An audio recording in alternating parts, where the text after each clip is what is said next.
Shalom pemirsa setia SR Samros Channel dimanapun Anda berada, berjumpa lagi dengan saya di dalam seri pelajaran sekolah sahabat.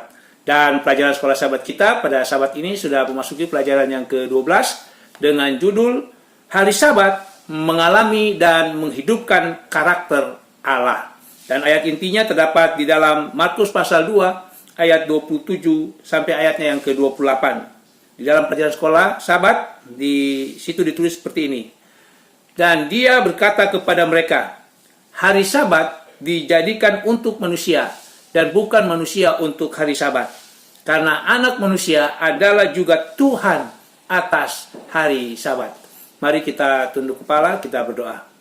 Bapa di surga, pada saat ini kami akan belajar sekolah Sabat. Oleh karena itu kami sangat membutuhkan urapan kuasa Roh-Mu yang kudus, sehingga di dalam mempelajari pelajaran sekolah Sabat ini kami boleh mengerti maksud Tuhan untuk kami hidupkan di dalam kehidupan kekristenan kami.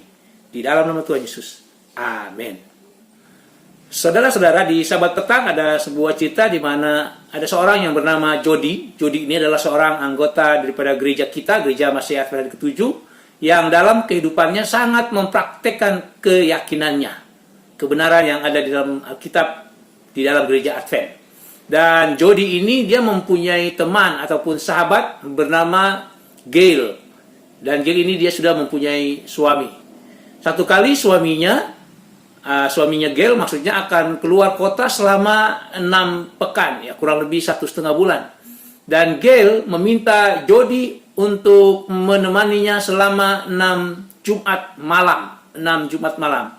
Karena Gail tahu bahwa Jody tidak melakukan apa-apa pada malam itu. Artinya Jody tidak melakukan kegiatan apa-apa. Oleh karena itu sudah memasuki malam Sabat.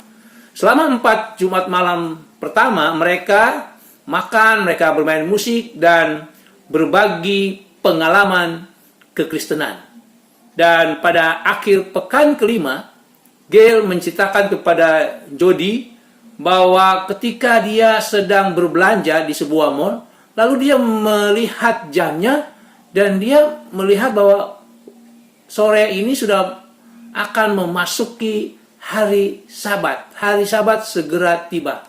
Dan dia menelpon kepada Jody. Rupa-rupanya Gail ini menyadari bahwa selama 4 Jumat malam terakhir bersama Jody, Gail ini mengalami satu pengalaman kekristenan, pengalaman yang baru. Gail telah tumbuh dan belajar lebih banyak tentang Tuhan dan memperdalam imannya. Saudara-saudara, ini adalah kisah yang menarik tentang bagaimana Jody, seorang anggota gereja Masih Advent hari ke-7, dia dapat memikirkan bahwa Sabat bukan hanya sebagai satu hari atau hari peristirahatan, tetapi juga sebagai sarana pendidikan dan pengembangan pribadinya. Baik, saudara, kita akan memasuki pelajaran kita. Pelajaran yang pertama hari Minggu dengan judul Saatnya Tercengang. Saatnya tercengang. Apa maksudnya ini? Saudara-saudara, tahukah kita mengapa Allah memberikan kita dua kisah penciptaan yang selaras dalam dua pasal pertama dalam kitab Kejadian? Di dalam Kejadian pasal 1 di situ menceritakan pekan penciptaan dan puncaknya saat manusia diciptakan pada hari yang ke-6. Dan di dalam Kejadian pasal 2, ini berfokus pada hari yang ke-6, di mana Adam menjadi pusat perhatian dan taman, sungai, binatang dan bahkan Hawa semuanya ada seolah hanya untuk dia, untuk Adam. Dan saudara-saudara, dari penciptaan ini kita dapat belajar tentang pencipta yang berkuasa dan juga artistik yang menciptakan keindahan yang sempurna. Dan yang berikutnya, saudara-saudara, dari penciptaan ini kita juga dapat melihat bahwa Tuhan itu menginginkan adanya suatu hubungan. Tuhan ingin bahwa manusia, ciptaannya itu saling mengasihi serta peduli satu dengan yang lainnya. Dan hari Sabat itu adalah bukti bahwa Allah ingin mempunyai hubungan yang khusus dengan ciptaannya. Dan hari Sabat juga adalah di mana kita dapat belajar tentang hubungan antara sesama, di mana ada tanggung jawab, kepedulian, dan juga cinta kasih. Dan saudara-saudara, inilah yang membuat kita bisa tercengang kalau kita belum menyadarinya. Di mana itulah yang terjadi pada Adam dan Hawa pada hari pertama mereka hidup, yaitu pada hari Sabat. Ingat saudara-saudara, Adam dan Hawa itu diciptakan pada hari yang ke-6. Jadi pada hari yang ke-7, pada hari Sabat itu merupakan hari pertama mereka hidup. Dan inilah saatnya kita tercengang ketika kita baru menyadari atau mengetahui bahwa hari Sabat itu, pada hari Sabat pertama itu adalah hari pertama di mana Adam dan Hawa hidup. Dan pada hari Sabat itu bukanlah pengalaman pasif bagi mereka, tetapi hari Sabat itu menjadi hari kenikmatan bagi mereka. Pelajaran penting yang pertama, saudara-saudara, apakah yang membuat kita tercengang pada hari Sabat pertama itu? Yang membuat kita tercengang adalah bahwa pada hari Sabat pertama itu adalah hari pertama di mana Adam dan Hawa hidup. Nah, dan hari Sabat itu adalah merupakan di mana mereka dapat menikmati hubungan satu dengan yang lainnya dan juga hubungan dengan Allah, dengan Tuhan. Kita masuk pelajaran yang kedua hari Senin, judulnya saatnya untuk menemukan kembali. Saudara-saudara, ketika bangsa Israel keluar dari Mesir, mereka telah kehilangan pandangan sebagai anak-anak Allah. Oleh karena itu, mereka perlu mengenal kembali Tuhan yang menjanjikan akan masa depan yang menakjubkan itu. Dan hari Sabat, saudara-saudara, menjadi titik balik dalam proses mereka, bangsa Israel, untuk mengenal Tuhan. Hari Sabat juga menjadi tanda yang jelas bagi bangsa-bangsa lain tentang hubungan khusus antara Tuhan dengan bangsa Israel. Dan peristiwa mana dalam Keluaran pasal 16 ayat 14 sampai ayatnya yang ke-29 merupakan cara Tuhan untuk mendidik bangsa Israel akan pemeliharaannya untuk kebutuhan mereka sehari-hari. Tetapi saudara-saudara, pada hari Sabat ada dua mujizat yang terjadi. Yang pertama, di mana pemberian mana itu dalam jumlah 2 kali lipat pada setiap hari Jumat. Dan mujizat yang kedua, mana tidak rusak walaupun mereka simpan pada hari Jumat itu. Kalau di hari-hari biasa, kalau mereka simpan, maka mana itu akan membusuk. Dan mujizat ini menjadikan hari Sabat suatu kesempatan bagi bangsa Israel untuk mengagumi Tuhan yang telah membebaskan mereka dan menemukan kembali apa artinya menjadi bangsa pilihan. Saudara-saudara, hari Sabat adalah cara Tuhan membantu bangsa Israel menemukan kembali identitas mereka dan untuk menemukan kembali mereka kepada Tuhan mereka. Dan Allah meminta mereka menguduskan hari Sabat dalam konteks mengembangkan pemahaman tentang karakter pencipta mereka dan membangun sebuah hubungan. Jadi pelajaran penting yang kedua, titik balik apakah yang membuat bangsa Israel menemukan kembali identitas mereka? Saudara-saudara, titik balik yang membuat bangsa Israel menemukan kembali identitas mereka adalah hari Sabat, di mana pada hari Sabat mereka dapat mengembangkan pemahaman tentang pencipta dan membangun hubungan dengan pencipta. Kita masuk pelajaran yang ketiga, pelajaran hari Selasa, dengan judul waktu untuk mempelajari prioritas. Saudara-saudara, pasang surut hubungan bangsa Israel dengan Allah terkait erat dengan cara mereka berhubungan dengan Sabat, pemeliharaan hari Sabat maksudnya. Saudara-saudara, ketika mereka tidak menghormati hari Sabat, itu menandakan bahwa mereka menyatakan tidak ada sangkut pautnya dengan Allah. Jadi kalau mereka tidak menghormati hari Sabat, itu artinya mereka tidak mengakui Allah, keberadaan daripada Allah itu.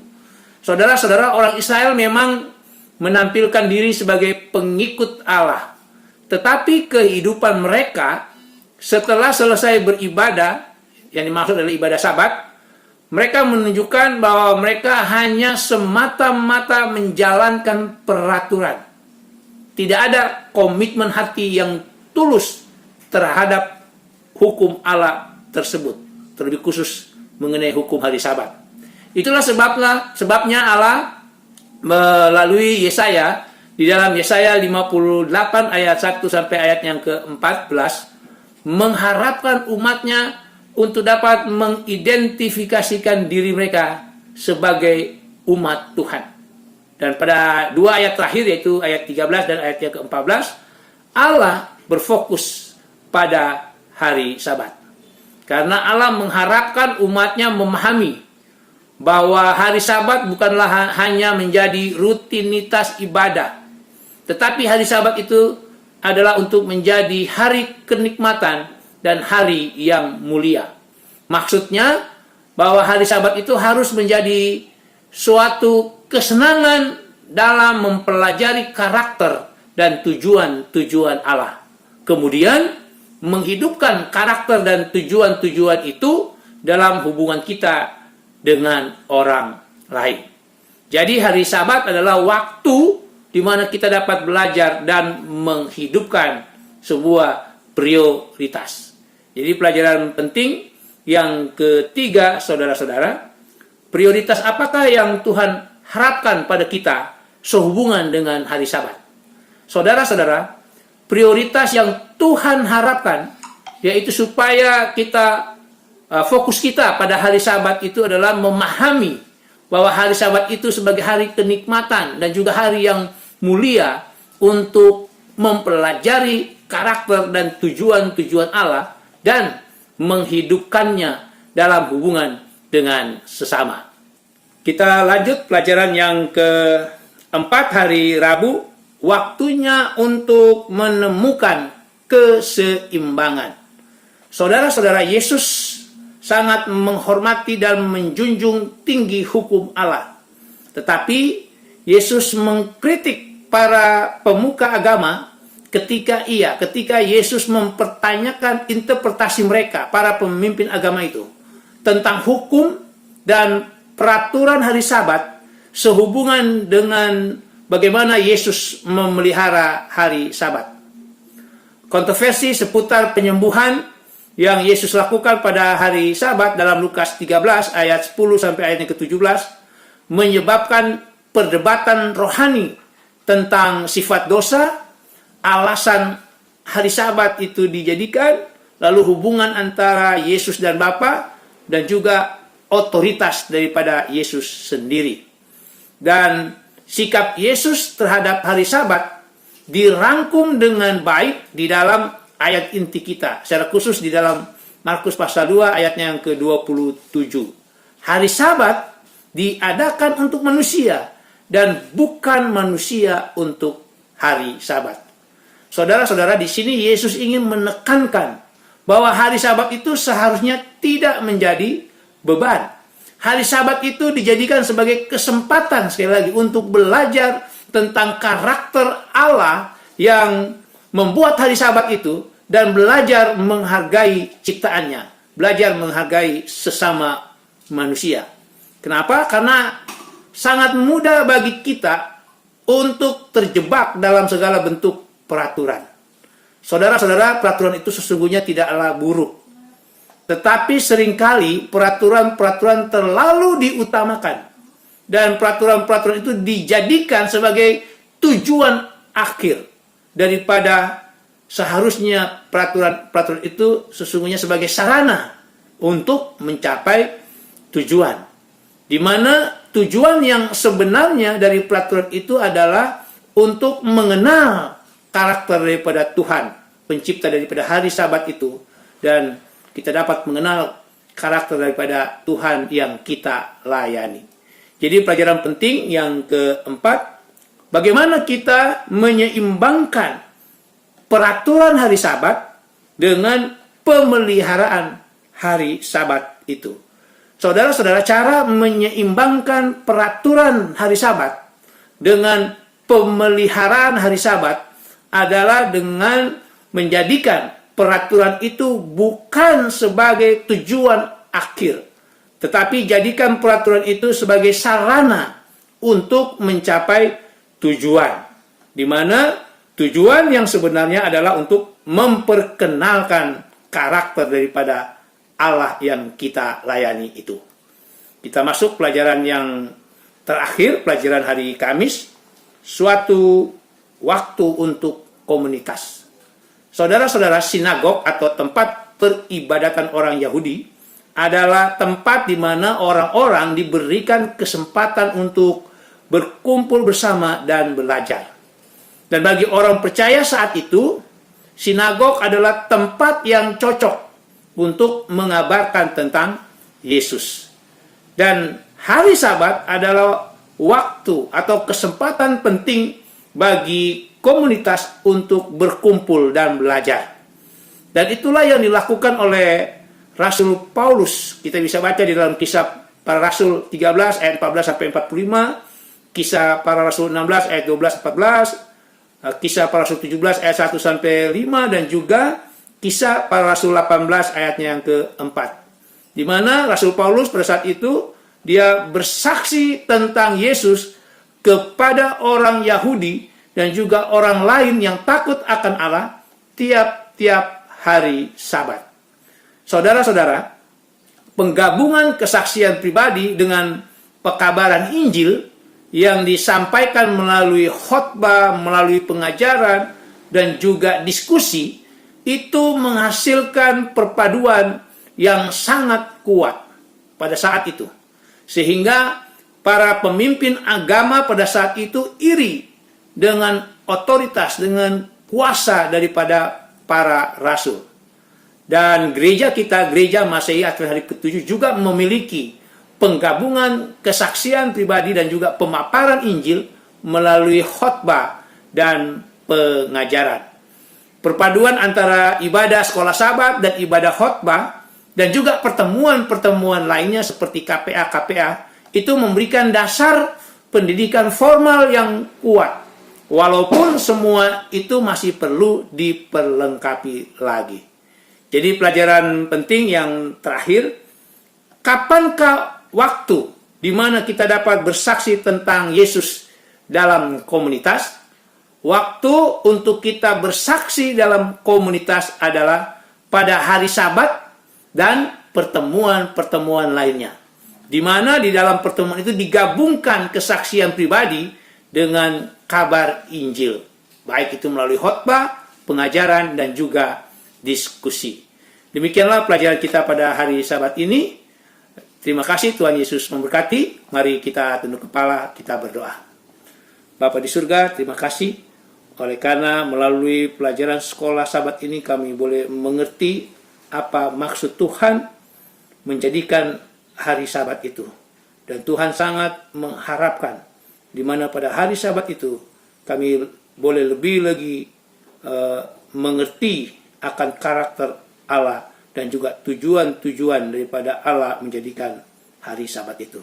Biarlah dengan urapan kuasa Roh Tuhan yang sama, Roh Kudus itu, kami boleh dapat mempraktekkan pelajaran pada hari Sabat ini di dalam kehidupan kekristenan kami sementara kami menunggu kedatangan Yesus yang kedua kali. Memberkati setiap pemirsa yang telah menyaksikan tayangan video ini dimanapun mereka berada. Terima kasih Bapa, di dalam nama Tuhan Yesus. Amin.